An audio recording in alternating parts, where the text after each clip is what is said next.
নমস্কার, স্নেহাস রেসিপিতে সবাইকে স্বাগত জানাই। আজ আমি আপনাদেরকে রান্না করে দেখাবো ভোগের আলুর দম। চলুন দেখে নিই।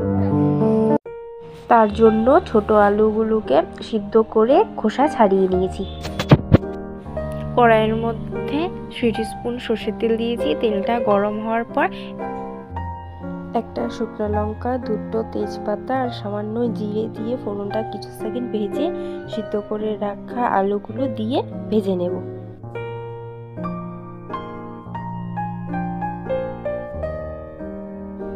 ভাজার পর 6-7টা মতন কাঁচা লঙ্কা আর টমেটো কুচি দিয়ে ভেজে নেব সবগুলো একসাথে।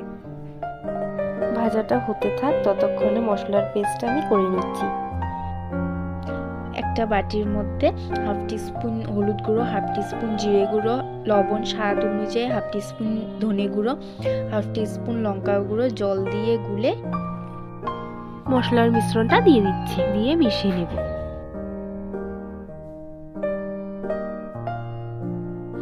আলুর সাথে মশলাগুলো ভালো করে কষিয়ে নিয়েছি।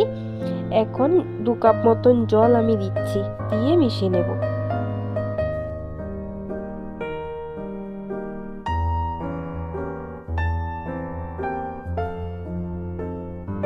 ঝোলটা ফুটতে শুরু করে দিয়েছে।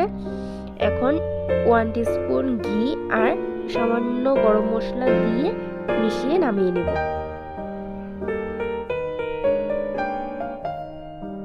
রান্নাটা হয়ে গেছে। ভিডিওটি এতটুকুই রইল। ভালো লাগলে লাইক, কমেন্ট, শেয়ার, সাবস্ক্রাইব করে দেবেন। ভালো থাকবেন, সুস্থ থাকবেন। ধন্যবাদ।